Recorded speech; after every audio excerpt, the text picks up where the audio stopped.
Selamat siang menjelang sore, Bapak Ibu Saudara. Kita akan mulai kuliah kita untuk sesi ketiga, hukum pidana dalam kegiatan perekonomian. Di dalam bab 3 kita akan bahas mengenai pembatasan perkara dan tindak pidana ekonomi. Pembatasan perkara dan tindak pidana ekonomi. Yang pertama akan kita bahas mengenai pembatasan perkara dalam tindak pidana ekonomi. Nah, kalau kita bicara tentang tindak pidana ekonomi atau kejahatan yang melibatkan itu kegiatan ilegal atau tindakan yang merugikan perekonomian negara. Nah, kejahatan ini bisa mencakup beberapa hal, misalnya penipuan, terus tindak pidana korupsi, penggelapan, juga pelanggaran hak cipta dan anti monopoli. Nah, di tengah kompleksitas hukum yang ada, pembatasan perkara dalam tindak pidana ekonomi menjadi hal yang yang krusial ya, dan itu mengatur proses hukum yang efisien dan adil. Nah, pembatasan perkara di sini merujuk pada batasan-batasan yang ditetapkan dalam rangka mengoptimalkan penyelesaian perkara. Itu yang berhubungan dengan tindak pidana ekonomi. Nah, pembatasan perkara itu terkait dengan bukan hanya soal mengurangi beban kasus, ya, tetapi juga untuk mencegah penyalahgunaan sistem hukum yang dapat merugikan negara dan masyarakat. Pembatasan ini memperhatikan berbagai faktor, seperti kapasitas lembaga penegak hukum, maksudnya sumber dayanya ya, efektivitas dalam penyidikannya, dan kemudian berujung di pengadilan, serta apakah nanti putusan itu adil bagi para pihak yang terlibat, bagi korban atau keluarganya. Nah, pembatasan ini memiliki beberapa tujuan. Di antaranya untuk menghindari penyalahgunaan proses hukum, mengurangi over kapasitas pengadilan, ya. Juga bagaimana penegak hukum memfokuskan sumber daya pada kasus-kasus yang benar-benar membutuhkan perhatian khusus, ya. Beberapa bentuk pembatasan perkara itu misalnya kita lihat di dalam kriteria kasus yang dapat dibatasi. Itu yang pertama, kriteria kasus yang dapat dibatasi. Tidak semua perkara tindak pidana dapat diproses dengan cara yang sama. Tidak semua tindak pidana dapat diproses dengan cara yang sama. Itu yang pertama. Yang kedua, pembatasan oleh lembaga penegak hukum. Lembaga penegak hukum di Indonesia seperti kepolisian, kejaksaan, KPK, dan lembaga-lembaga lain memiliki tanggung jawab untuk mengidentifikasi dan menangani perkara tindak pidana ekonomi. Namun karena keterbatasan sumber daya, lembaga-lembaga ini di luar dari kepolisian, kejaksaan, KPK tadi yang saya sebut itu seringkali harus membatasi jenis perkara yang mereka tangani. Nah, pembatasan ini sering berkaitan dengan kapasitas investigasi dan penyidikan yang tersedia, juga prioritas dalam hal perkara yang dianggap penting bagi stabilitas perekonomian negara. Jadi ada pembatasan oleh lembaga penegak hukum.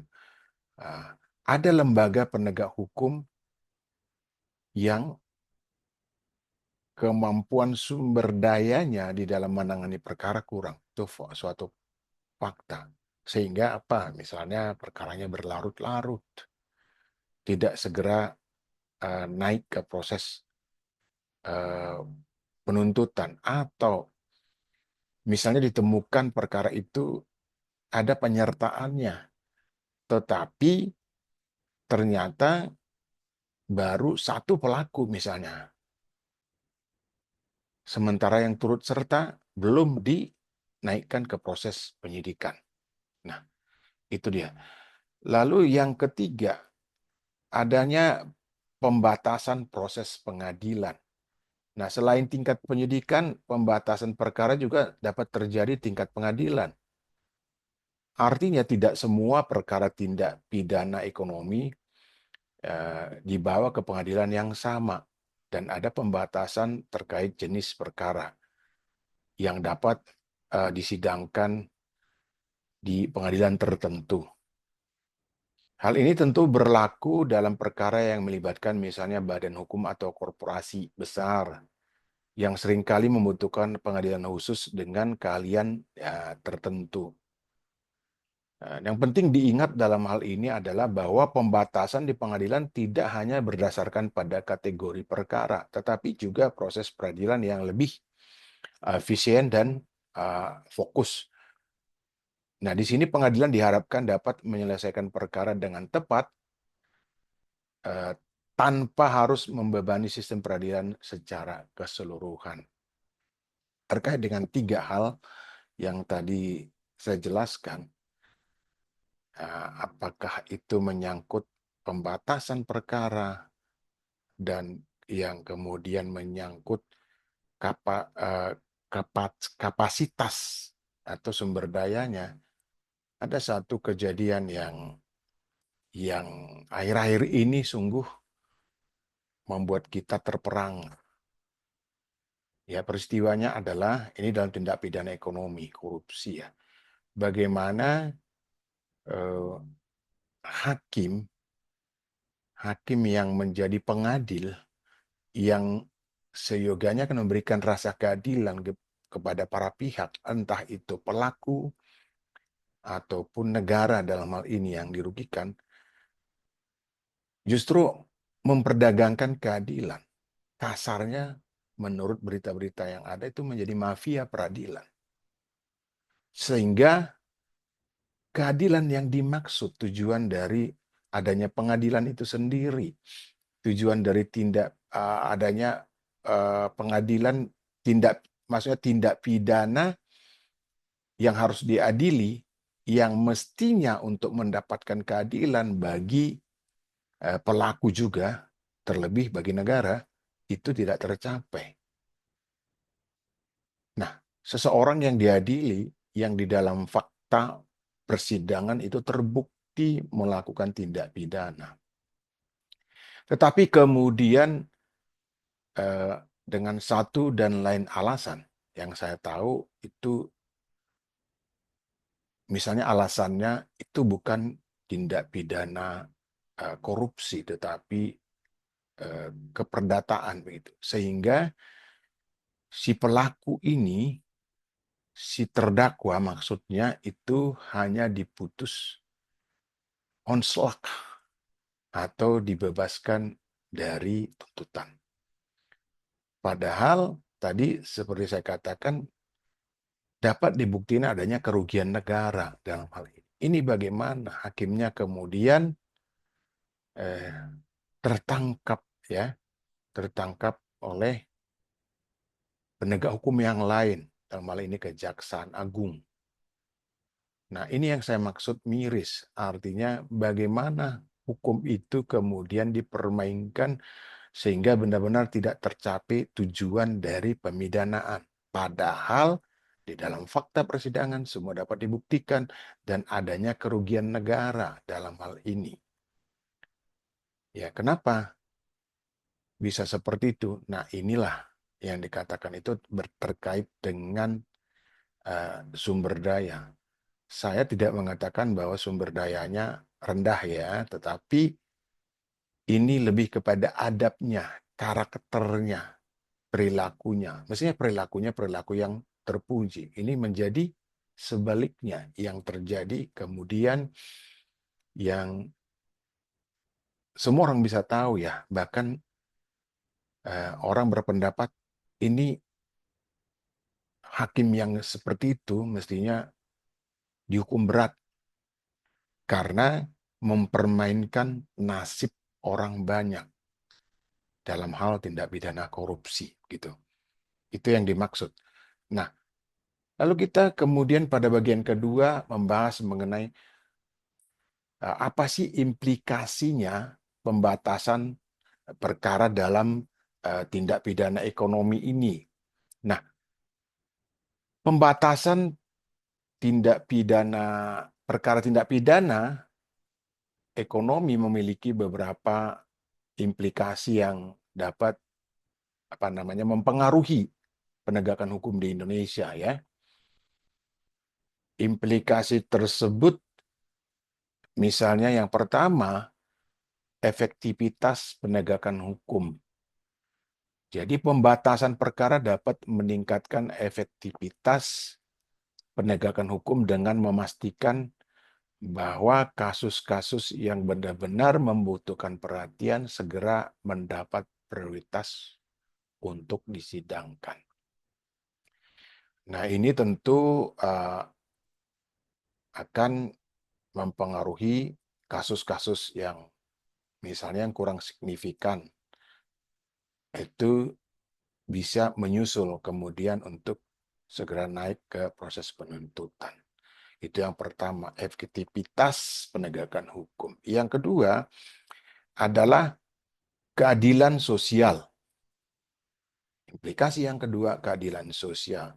Nah, meskipun pembatasan perkara dapat meningkatkan efisiensi, hal ini juga berpotensi menimbulkan ketidakadilan jika pembatasan tersebut tidak dilakukan dengan hati-hati. Misalnya, jika kasus-kasus dengan kerugian yang lebih kecil, tetapi berhubungan dengan masyarakat luas, tidak diperhatikan, maka ini bisa merusak kepercayaan masyarakat terhadap sistem hukum yang ada. Nah, kalau kita mundur sedikit, jadi ada perkara-perkara besar, sebagai contoh ini, yang ternyata penyelidikan dan atau penyidikannya itu mandek. Seperti berjalan di tempat ya, nggak maju-maju.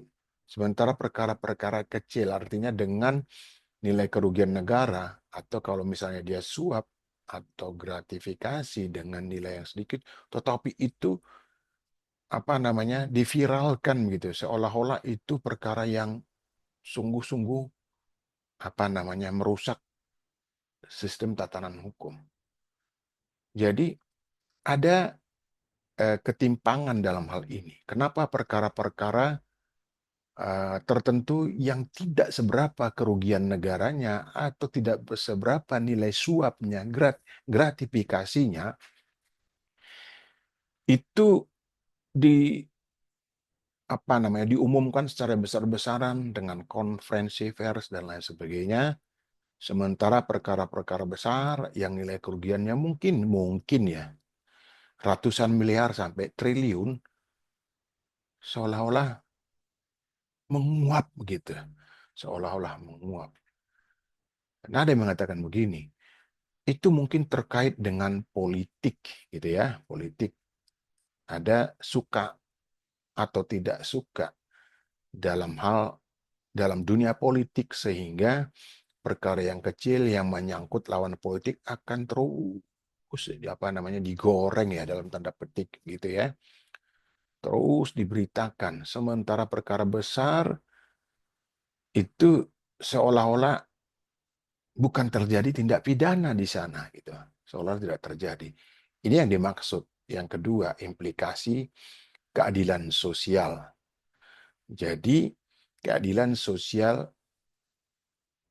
artinya untuk dapat diketahui oleh orang banyak, yang menyangkut kepentingan orang banyak. janganlah perkara yang tidak seberapa nilai kerugian negaranya atau tidak seberapa eh, suapnya, gratifikasinya, lalu itu menjadi membesar seolah-olah itu merusak tatanan hukum, merusak perekonomian negara. Sementara perkara-perkara yang nilai kerugian negaranya tadi saya katakan ratusan miliar bahkan triliunan itu seolah-olah apa namanya tidak perlu gitu diekspos atau diberitakan secara gencar. Itu yang kedua. Yang ketiga adalah dampak pada korporasi dan pelaku bisnis. Jadi pembatasan perkara ini implikasinya itu adalah bagaimana dampaknya ya terhadap eh, perekonomian. Bagaimana itu memberikan dampak terhadap pelaku bisnis, baik yang bersifat individu maupun yang sifatnya korporasi. Jadi pembatasan tersebut juga bisa memperburuk citra perusahaan. Jadi korban itu perusahaan itu sendiri. Itu ya. Itulah yang kedua implikasi. Yang ketiga implikasinya. Lalu kita akan bahas mengenai pembatasan perkara pidana dan perdata dalam tindak pidana ekonomi. Dalam sistem hukum kita, perkara yang melibatkan tindak pidana ekonomi memegang peranan penting dalam menjaga stabilitas perekonomian nasional. Tindak pidana ekonomi itu memiliki cakupan yang luas dan dapat berhubungan dengan berbagai sektor ekonomi. Namun dalam praktiknya memang tidak semua perkara dapat diusut tanpa pembatasan. Mengingat tadi ada keterbatasan sumber daya dalam penegakan hukum. Oleh karena itu penting melakukan pembatasan perkara baik tindak pidana ekonomi maupun perdata. Tindak pidana ekonomi tadi jelas ya, ada korupsi, penipuan, penggelapan, dan seterusnya. Ya, tapi kalau dalam perdata, itu misalnya bagaimana negara mempertahankan haknya karena adanya wan prestasi. Nah, negara dalam hal ini diwakili oleh siapa? Oleh Kejaksaan Republik Indonesia. Ya, Kejaksaan Agung Republik Indonesia dalam menghadapi gugatan misalnya atau menggugat. Ini dalam beberapa kasus ya yang sampai ke pengadilan di luar Indonesia. Yang saya baca, yang saya ketahui, ada beberapa yang kalah kita dalam gugat menggugat seperti itu. Nah, itu yang dimaksud dengan pembatasan perkara pidana dan perdata dalam tindak pidana ekonomi. Jadi ada keterwakilan dari negara ketika ada apa per, apa namanya kasus perdata dalam hal ini yaitu diwakili oleh Kejaksaan Agung Republik Indonesia. Oke. Nah, kalau kita lihat lebih jauh lagi, apa sih perbedaan jenis-jenis tindak pidana ekonomi, gitu ya? Nah, kalau kita baca dalam literatur itu kita akan memahami lebih jelas mengenai jenis tindak pidana ekonomi yang terjadi di Indonesia itu misalnya yang pertama tindak pidana apa? Ya, korupsi ya. Nah, korupsi ini dalam bentuk tindak pidana yang paling sering ditemui dan juga sebenarnya daya rusaknya lebih tinggi dibanding tindak pidana yang lain. Nah, tindak pidana ini berkaitan dengan apa ya, penyalahgunaan wewenang oleh siapa? Oleh pejabat publik untuk kepentingan pribadi atau golongan yang tentunya merugikan negara ya dan masyarakat. Nah, korupsi dapat dilakukan dalam berbagai bentuk apa misalnya yang tidak secara langsung merugikan negara, keuangan negara secara tidak langsung ya, bisa juga langsung, bisa secara tidak langsung yang namanya suap ya. Suap, pemerasan, karena jabatan dan penggelapan anggaran.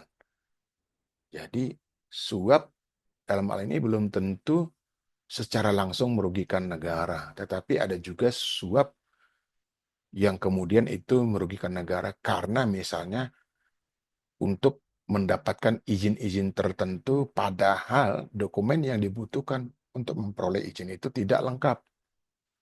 Nah, itu ujung-ujungnya kan mengakibatkan kerugian negara juga. Bagaimana data, bagaimana dokumen yang tidak lengkap itu, tetapi kemudian bisa memperoleh izin.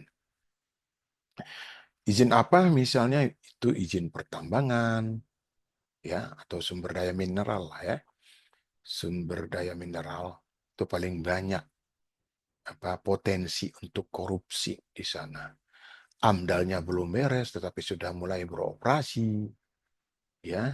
Bagaimana itu IUP-nya gitu, izin usaha perdagangannya. Lah kemudian bukan hanya itu,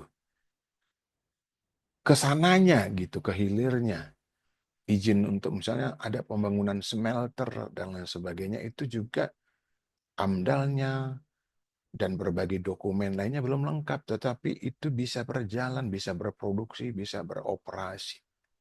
Ini karena ada tindak pidana korupsi di sana, penyalahgunaan wewenang, memberikan kesempatan kepada pihak yang sebenarnya belum eh, mampu atau belum memenuhi syarat untuk memperoleh izin tertentu, tetapi diberikan. Nah, ujungnya kan yang rusak apa? Baik nanti produksinya itu juga bermasalah dan kemudian sampai ke konsumen, misalnya barang itu bisa jadi misalnya kurang sesuai dengan spek ya, atau sesuai dengan standar yang mestinya harus dipenuhi gitu. Jadi yang pertama adalah tindak pidana korupsi yang kita bicarakan. Lalu kemudian kita bicara tentang pencucian uang, money laundering. Money laundering ini sebenarnya adalah tindak pidana ikutan atau harus ada tindak pidana sebelumnya yang mendahului sehingga kemudian ada tindak pidana pencucian uang atau money laundering ini. Misalnya tadi dari korupsi, ditelusuri uang yang digunakan, uang yang dimiliki, dikuasai, dan sebagainya itu akan dikenai tindak pidana pencucian uang. Jadi harus ada sebelumnya tindak pidana yang mendahului. Ini kalau kita boleh bicara agak melebar sedikit, bukan hanya dalam hal perekonomian ya, sehingga kemudian ada tindak pidana pencucian uang itu bisa jadi dari judi, dari narkoba, penyelundupan, perdagangan yang tidak sah, dan lain sebagainya, banyak pokoknya. Jadi uang itu ilegal, uang yang eh, diperoleh, yang dikuasai itu berasal dari yang tidak sah perolehannya. Gitu. Nah itu disebut tindak pidana pencucian uang. Lalu kita bicara yang ketiga, tindak pidana perdagangan yang ilegal. Nah kalau kita bicara tindak pidana karena perdagangan ilegal itu ini karena dilarang oleh sistem hukum. Ini misalnya bisa juga termasuk ya, termasuk seperti saya katakan tadi, narkoba, bisa juga dari penyelundupan, dari perdagangan orang, ya, perdagangan orang, judi, ya, yang sekarang sedang apa namanya, sedang ramai dibicarakan judi online yang ternyata eh, pusatnya bukan di negara kita, tetapi di negara Kamboja.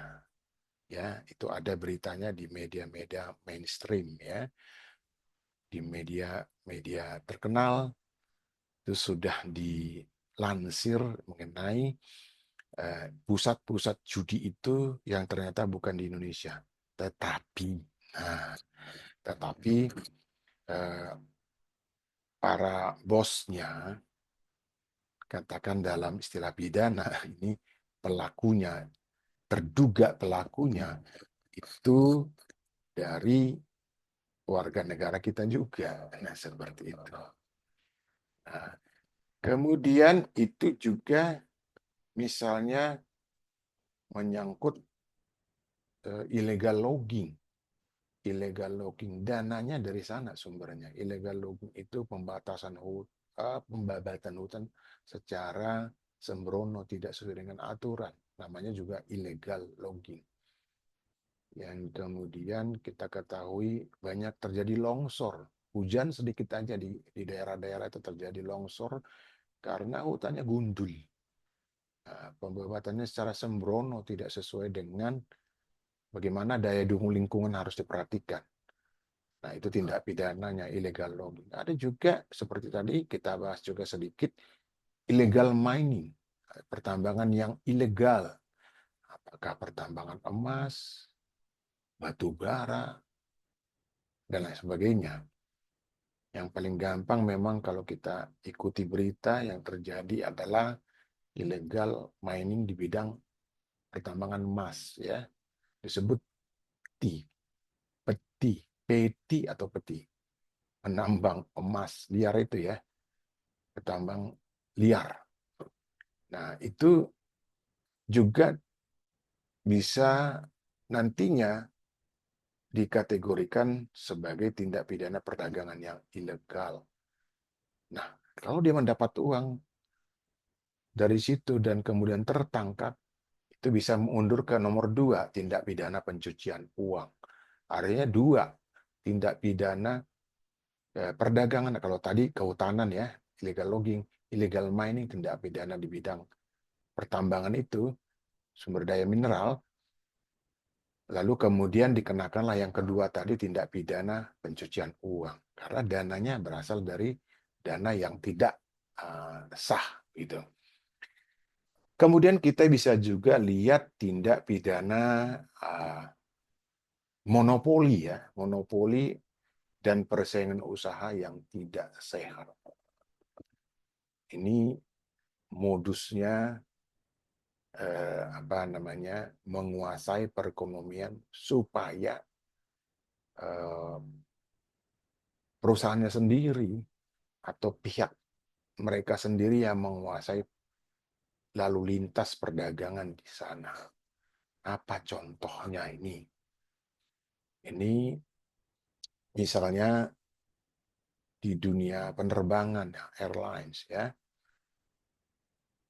Perusahaan penerbangan itu cenderung dikuasai oleh 1, 2, 3 perusahaan misalnya, perusahaan airlines.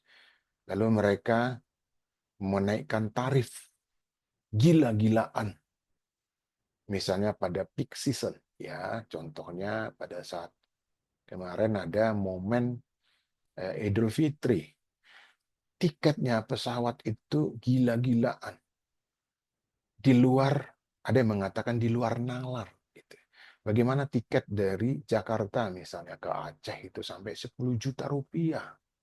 Dari biasanya cuma 2,2 atau katakan 3 juta paling tinggi. Jadi orang mau tidak mau akan menggunakan itu karena butuh penerbangan itu. Dan itu tadi saya katakan, meskipun 2 atau 3 perusahaan airlines, mereka sepakat itu. Harganya nggak jauh-jauh beda tuh. Paling di bawah sedikit 9 juta gitu. Perusahaan yang lain di bawahnya lagi sedikit gitu. Artinya mereka itu memonopoli. Membuat seperti kartel ya. Atau katakanlah mereka mengatur harga karena tahu mau nggak mau orang mesti menggunakan itu. Moda apa namanya moda transportasi pesawat itu. Nah, orang harus beli. Mungkin dia harus menggunakan moda transportasi yang lain karena libur tidak begitu panjang, misalnya seperti itu. Nah, Nggak mungkin jalan darat, apalagi dengan apa namanya jalur laut gitu. Mau nggak mau dia membeli. Nah ini dia. Jadi ada monopoli dan persaingan usaha tidak sehat. Semisal kalau ada 5 perusahaan penerbangan atau airlines misalnya, itu bisa tarif di bawah itu. Tetapi karena mereka bertiga ini ada dalam tanda petik ya Pak Ibu ada sekongkol ya, sehingga harga itu melambung sangat-sangat jauh. Dan ini yang disebut tindak pidana monopoli dan persaingan usaha tidak sehat. Nah sebenarnya ada ya yang namanya lembaga atau komisi persaingan apa namanya KPPU ya, komisi apa yang memeriksa mengadili tentang persaingan tidak sehat ini ya. Kalau ada laporan dari masyarakat atau yang merasa dirugikan katakan atau perusahaan yang merugikan, itu bisa sebenarnya dihukum dan bisa juga itu masuk dalam tindak pidana yang lain itu ya. Misalnya kalau KPPU itu kan hanya denda ya, denda dan pembatasan tertentu. Tetapi kalau masuk ke pengadilan itu kan ada pidananya, pidana korporasi. Nah, itu tindak pidana monopoli dan persaingan usaha tidak sehat. Itu yang keempat. Yang kelima, kita bicara tentang tindak pidana penipuan ekonomi. Nah, penipuan dalam hal ini dilakukan dengan cara menipu atau memanipulasi informasi untuk mendapatkan keuntungan yang tidak sah. Ya, di dalam dunia ekonomi, penipuan bisa terjadi misalnya dalam berbagai bentuk seperti transaksi perdagangan, pemalsuan dokumen bisnis, atau informasi palsu untuk memperoleh kredit dari lembaga keuangan. Ini juga sering terjadi. Nah, misalnya apa? Ketika seseorang atau satu korporasi ingin mendapatkan dana, lalu dia memainkan instrumen-instrumen yang diminta oleh lembaga pendana, katakanlah memalsu gitu ya, sehingga seolah-olah keadaan keuangannya, kelayakannya benar-benar sesuai dengan diinginkan oleh lembaga pendana itu. Tapi dalam kenyataannya jauh berbeda. Dan setelah diketahui, nah inilah yang disebut dengan tindak pidana penipuan ekonomi. Ada pemalsuan dokumen, pemberitahuan yang tidak benar tentang data perusahaannya atau korporasinya, sehingga kredit itu meluncur. Dan ironisnya, setelah kredit dapatkan, itu diputar bukan untuk bisnis yang disampaikan kepada lembaga pendana, tetapi bisnis yang lain, jauh dari core bisnis yang sudah diajukan, yang sudah apa namanya dijalankan selama ini. Itu yang kelima. Yang keenam adalah pelanggaran terhadap hak kekayaan intelektual, HAKI, hak atas kekayaan intelektual, atau HKI, hak kekayaan intelektual. Nah, ini menyangkut misalnya apa sih? Nah, bisa tentang merek dagang, bisa hak cipta, dan juga paten misalnya. Nah, ini sering terjadi. Misalnya, brand atau merek tertentu dari seseorang atau satu badan usaha, satu korporasi, itu dibuat mirip ya, seolah-olah sama dengan barang yang katakanlah asli. Nah, ini kan apa namanya pelanggaran terhadap merek dagang. Kita nggak bicara kualitasnya, tetapi bicara tentang merek itu sudah digunakan secara sah dan itu ada pengakuannya. terdaftar di Kemenhuk, gitu ya, Kementerian Hukum maksudnya. Tetapi ada pihak lain yang membuat seolah-olah itu juga merek dari pemilik yang asli dari barang tersebut, sehingga merugikan bagi pemilik asli. Nah, itu juga kemudian ada hak cipta. Hak cipta ini banyak ya. Hak cipta itu juga bisa menyangkut tentang uh, dalam bidang apa namanya cipta, bidang seni juga termasuk di dalamnya. Apa itu lagu, juga misalnya karya-karya eh, hasil pikiran lah ya, misalnya buku, sastra, gitu ya, puisi, ya di dalamnya puisi ya. Itu sering merugikan penciptanya, yang seringkali adalah lagu ya, bajak membajak gitu ya. Sehingga pencipta lagu misalnya yang populer itu tidak mendapat hasil yang sepadan ya dengan hak ciptaannya. Katakanlah tidak berbanding lurus dengan keterkenalannya, kekayaannya, atau yang diperoleh oleh pencipta lagu itu. Nah, ini sekarang ini memang sedang diusahakan oleh para pencipta lagu bagaimana melindungi karya cipta itu sehingga pada akhirnya pencipta lagu itu atau pemilik HK itu, hak kekayaan intelektual itu mempunyai penghasilan yang sebanding dengan ketenaran dari lagu ciptaannya. Itu yang sering lagu ya dibajak ya.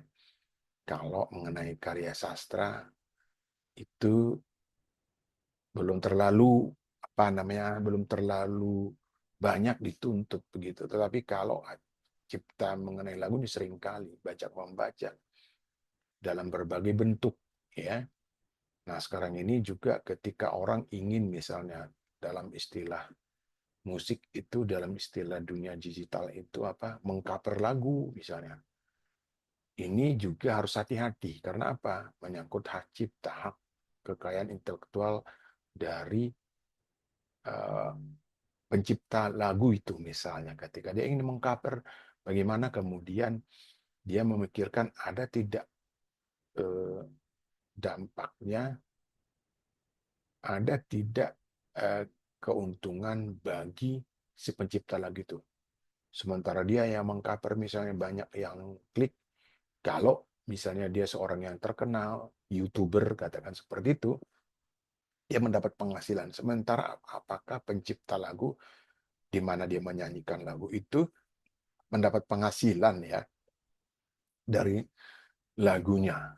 Nah, itu mengenai hak kekayaan intelektual. Itu juga termasuk misalnya mengenai paten. Paten itu terkait dengan apa? Dengan nah, teknologi ya. Kalau tadi kan sastra ya, musik juga misalnya merek dagang. Kalau ini langsung dengan teknologinya, bagaimana paten itu benar-benar dilindungi, benar-benar dijaga, jangan sampai ada orang yang mencuri begitu ya. Dia mendapat keuntungan ekonomi sementara pemilik patennya sendiri ya tidak mendapat apa-apa gitu. Ini jadi pelanggaran terhadap hak kekayaan intelektual itu nomor 6. Nah, lalu kita akan bicara bagaimana memahami apa namanya pembedaan jenis-jenis tindak pidana ekonomi itu. Karena itu memang sangat penting ya. Ya, kita harus melihat ya berbagai jenis kejahatan itu, misalnya bagaimana menentukan apakah tindak pidana ini kejahatan yang tergolong kejahatan ekonomi, di mana aparat penegak hukum harus menentukan apa namanya langkah-langkah yang eh, langkah hukum ya maksudnya yang menentukan lebih tepat digunakannya pasal-pasal dari eh, apa tindak pidana yang di dituduhkan ya, apa yang diduga telah dilanggar. Jadi menetapkan pasal yang tepat. pasal yang tepat di dalam menentukan tindak pidana apa ini. Apakah ini merek misalnya, eh, hak cipta, atau paten gitu. Jadi ini harus jelas ada pembedaannya begitu, jenis-jenis tindak pidana ekonomi. Sehingga ini benar-benar membantu apa proses penyelidikan dan kemudian penyidikan dan terakhir penuntutannya. Jadi itu perlu dipahami. Nah, itu kalau kita bicara tindak pidana ekonomi dalam arti yang luas ya, dari semua yang kita bahas di atas itu menyangkut tindak pidana dalam perekonomian dalam arti yang luas. Lalu kalau kita melihat dari eh, tindak pidana ekonomi dalam arti sempit ya, tindak pidana ini dapat dipahami misalnya dalam dua perspektif tadi ya, dalam arti yang sempit dan arti yang luas. Nah, kalau kita lihat tindak pidana dalam arti sempit ini, itu tindak pidana ekonomi yang merujuk pada tindakan ilegal yang secara langsung melibatkan aktivitas ekonomi dan merugikan pihak yang terlibat dalam transaksi ekonomi. Jadi itu secara sempit. Jadi melihat merujuk pada tindakan yang ilegal yang secara langsung melibatkan aktivitas ekonomi dan merugikan pihak. Berbagai pihak maksudnya dalam transaksi ekonomi tersebut. Dalam arti yang sempit, siapa yang menjadi korban? Berapa kerugiannya? Potensi kerugiannya misalnya. Atau terhadap produksi dia, apakah kemudian itu mengalami hambatan juga? Karena misalnya nih dalam merek misalnya, ada perusahaan ternyata yang lebih diuntungkan produknya lebih laku dibanding yang asli. Istilahnya disebut di pasaran, ini KW1, KW2, dan seterusnya. KW1 lebih laku daripada yang asli. Ini dalam artian sempit. Apa kerugian yang langsung dialami oleh produsen itu, pemegang merek itu, pemegang paten itu, misalnya, atau pemegang hak cipta itu. Itu dalam arti sempit. Jadi langsung menunjuk kepada kerugiannya berapa. Ya, potensi kerugiannya berapa. Apakah ini berdampak terhadap bisa jadi kalau produknya berkurang, kemudian bisa terjadi apa? Bisa jadi PHK, kan begitu, terhadap karyawannya, terhadap karyawan pabrik itu. Kan bisa jadi seperti itu. Kenapa? Karena ya namanya produknya tidak terserap pasar sesuai dengan sesuai dengan eh, ekspektasinya ya, atau yang direncanakan begitu. Atau sudah direncanakan pernah berjalan, tetapi karena ada KW1, KW2 itu lebih laku di pasaran. Nah, ini produknya menjadi tidak laku atau berkurang, omsetnya berkurang. Nah, dan ujung-ujungnya kan bisa apa? Eh, Terjadi pemutusan hubungan kerja terhadap karyawannya. Itu dalam arti sempit. Nah, kalau kita bicara dalam arti yang luas tadi itu di awal-awal kita bahas itu tentu semua mencakup misalnya jenis-jenis kejahatan tadi sudah kita bahas di awal-awal ya. Semua eh, siapa yang melakukan, siapa yang dirugikan, dan secara langsung atau tidak merugikan gitu. Tentu kalau bicara dalam arti luas, ini kita bicara pada ujungnya adalah kestabilan negara. Kenapa kok kestabilan negara? Karena di situ kan dibahas tadi korupsi, dibahas money laundering, dibahas juga penghasilan yang ilegal apa dari tindak pidana di bidang perdagangan, di bidang apa lagi tadi illegal logging, juga ya ini nih yang tidak kita bahas tadi, lupa mengenai kekayaan laut kita yang terkuras, ya, dicuri oleh oknum. Nah, ini bahasa yang paling nyaman dikatakan oknum. Kenapa saya sebut oknum? Karena meskipun kapal yang mencuri ikan ini berdasarkan berita loh ya, Pak Ibu ya. Meskipun yang mencuri ikan itu kapal berbendera negara tertentu di Asia Tenggara, tetapi pemiliknya ternyata orang-orang kita juga, warga negara, itu ya pemiliknya. Artinya itu yang diuntungkan.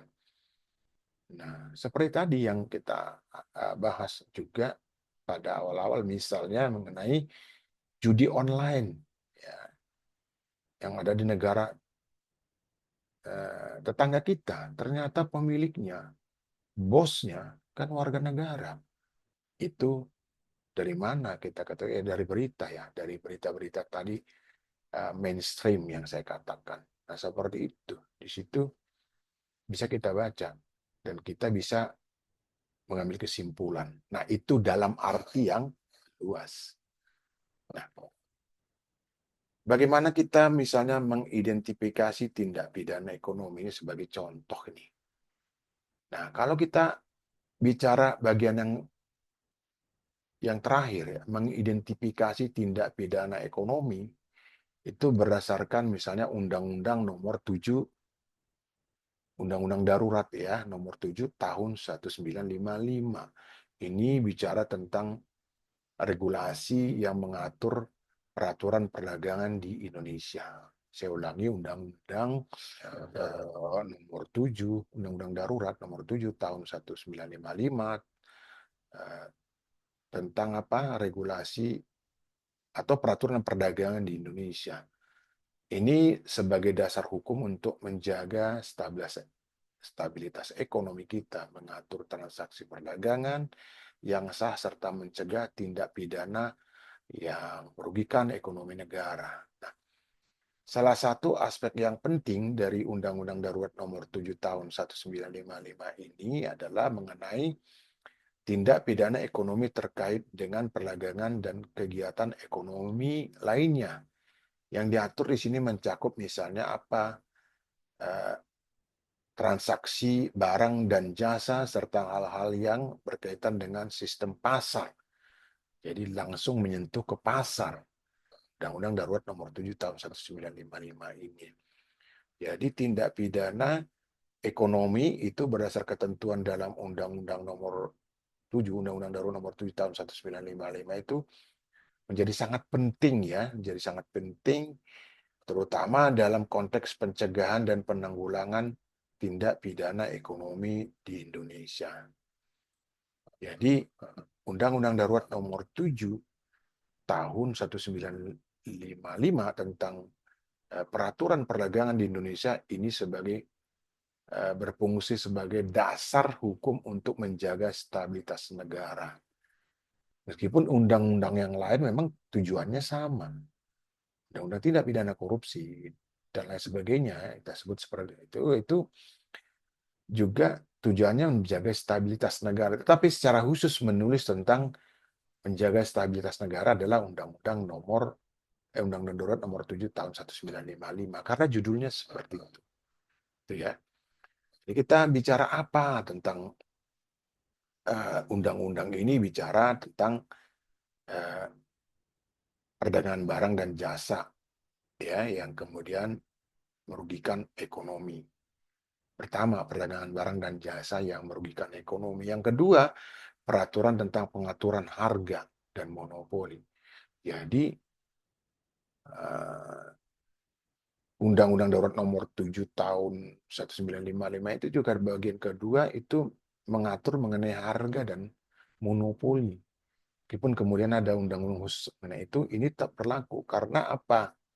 Karena tidak semua sama yang diatur oleh undang-undang yang baru itu. Jadi sehingga ini tetap berlaku. Ini dasarnya Undang-Undang Darurat Nomor 7 Tahun 1955. Lalu dia juga mengatur penyalahgunaan sistem keuangan dan perbankan. Banyak sekali ya. Jadi penyalahgunaan sistem keuangan dan perbankan. Lalu yang keempat, dia mengatur tentang penipuan dan pengelolaan dalam perdagangan. Jadi dia juga mengatur penipuan dan pengelabuan, ya, pengelabuan dalam perdagangan. Lalu eh, bagian kelima, dia mengatur tentang pemalsuan barang dan dokumen perdagangan. Jadi pemalsuan barang. Sekarang ada undang-undang tentang perlindungan konsumen mengatur tentang kepalsuan misalnya. Nah, ini digunakan karena tidak semua eh, ada hal-hal yang ternyata tidak diatur oleh Undang-Undang Perlindungan Konsumen. Nah, yang digunakan ini Undang-Undang Darurat Nomor 7 tahun 1955 tentang apa? Pemalsuan barang dan dokumen perdagangan.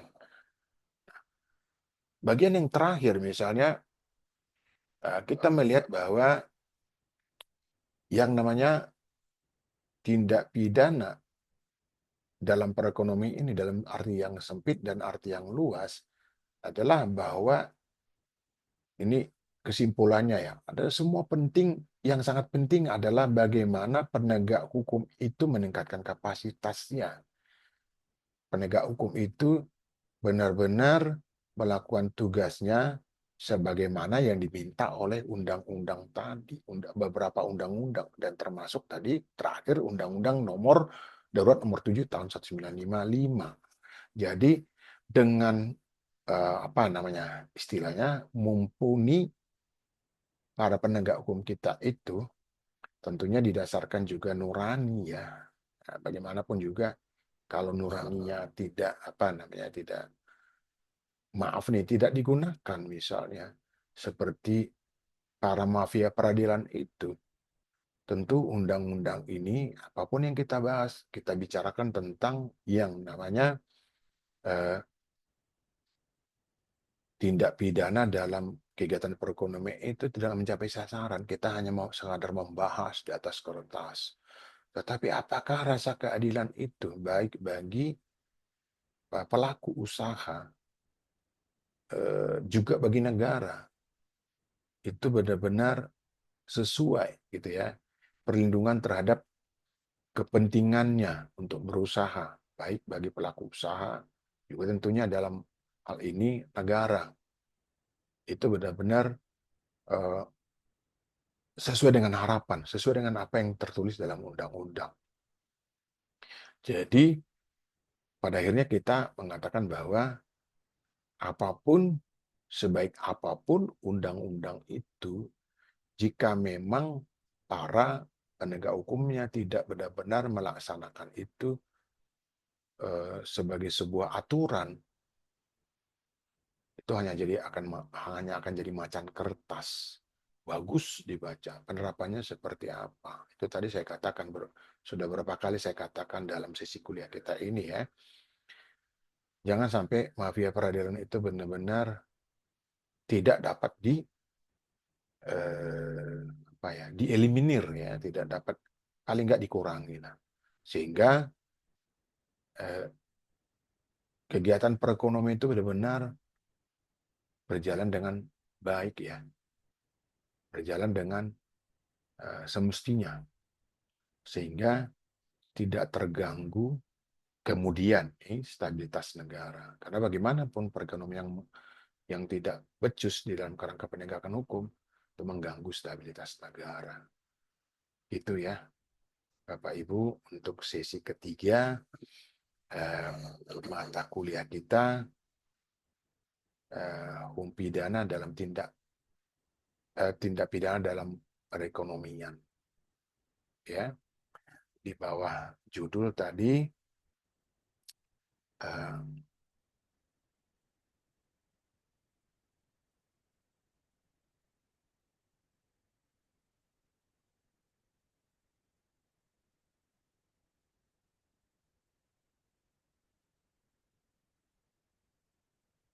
pembatasan perkara dan tindak pidana ekonomi, ya. Jadi pembatasan perkara dan tindak pidana ekonomi adalah topik kita yang ketiga. Terima kasih untuk kebersamaan kita, Bapak Ibu, di dalam sesi ketiga dari mata kuliah hukum pidana atau tindak pidana dalam kegiatan perekonomian di bawah topik pembatasan perkara dan tindak pidana ekonomi. Sampai ketemu di eh, sesi keempat, mata kuliah yang sama di jam yang sama. Terima kasih. Salam sehat, sukses selalu, Bapak Ibu.